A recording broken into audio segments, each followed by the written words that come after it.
Okay, we're going to look at how to graph parabolas or quadratics, y equals x squared plus 6x minus 3. And Alan spent a fair bit of time looking at completing the square, and that's the way he wants to do it. So it might be a skill worthwhile. Let's look at this one to start with. So the way I'm going to write this is x squared plus 6x and minus 3. And I've left a little gap there just because that's where everything's going to happen to complete the square. So y equals x squared plus 6x. How do we complete the square? We basically add 6 over 2 squared. So half of this over 2 and we square it.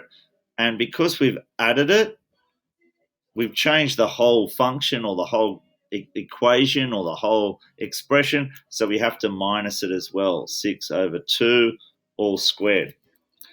So the whole reason of doing that is this becomes the perfect square. So y equals x plus 3. 6 over 2 is 3 squared. There's our perfect square. Minus 3 squared is 9. So it's going to be minus 12. Now, because we've got this, we can graph it.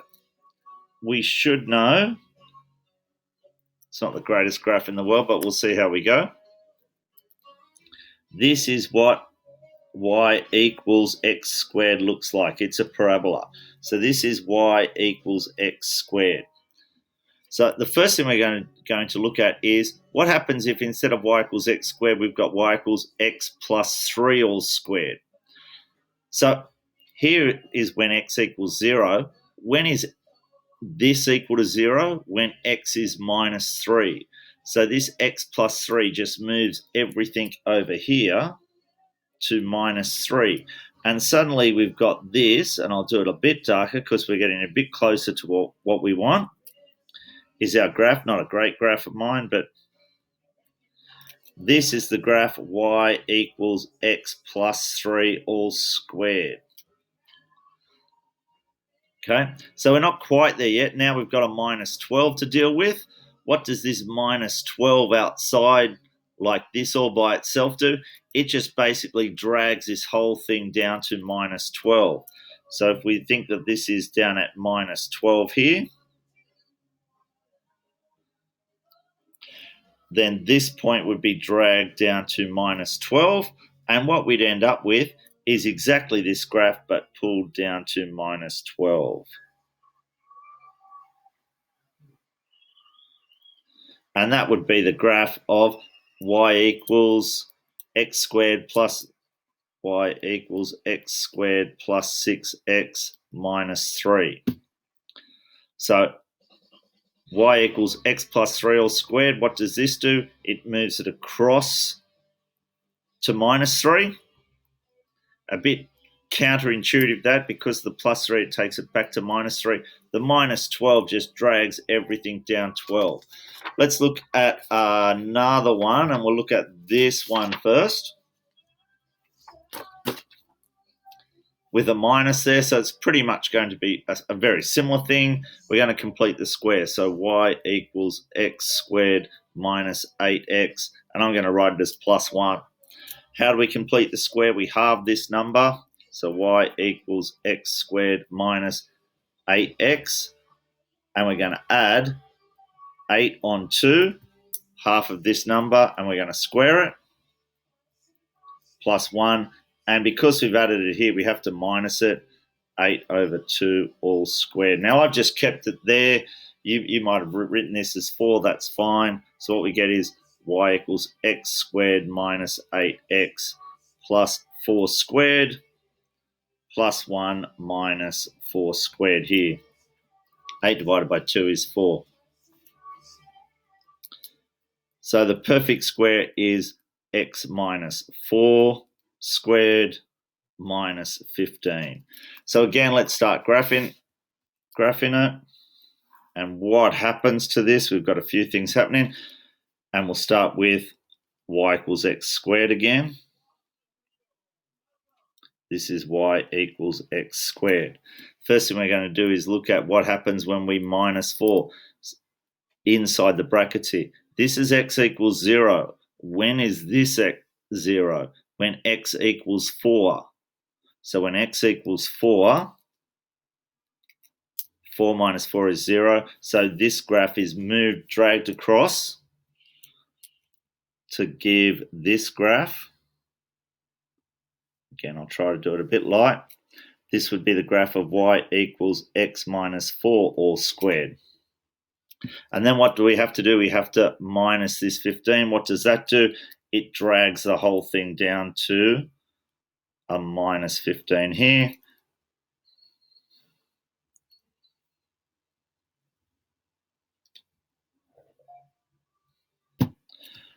So this is at 4 and this is at 15. This is plus 4 and at minus 15. So this would be the y equals x minus 4 all squared minus 15.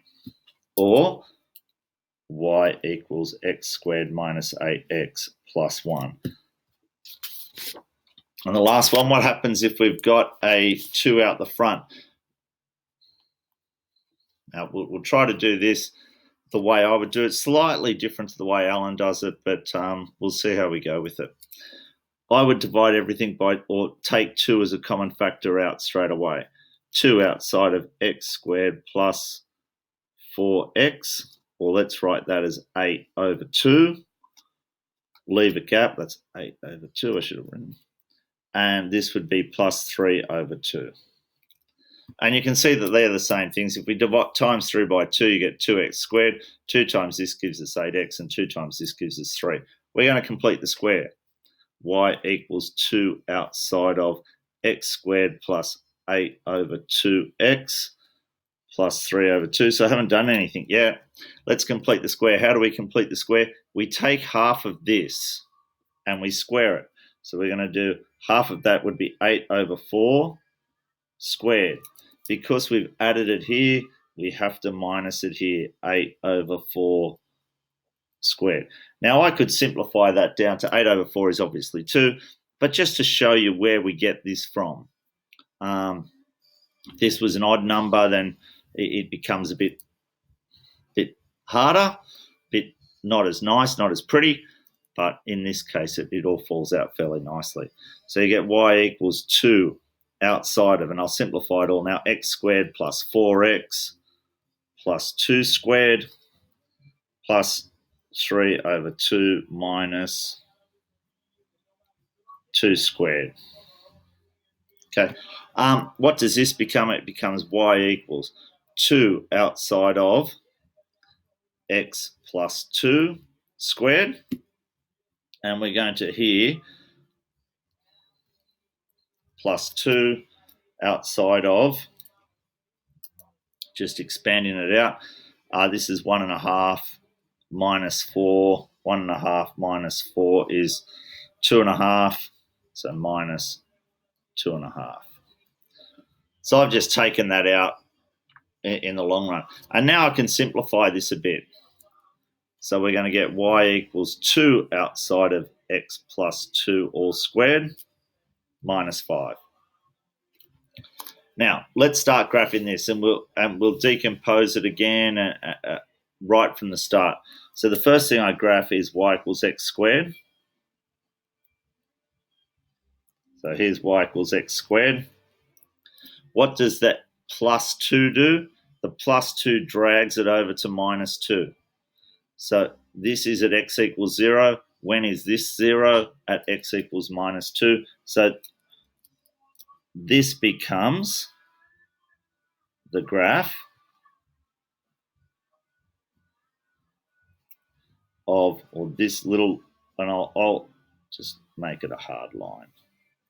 This is y equals x plus 2 all squared.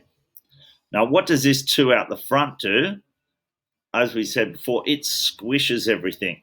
So if I wanted to change this to a 2 out the front, everything would happen quicker. And this graph, it would just be a bit narrower,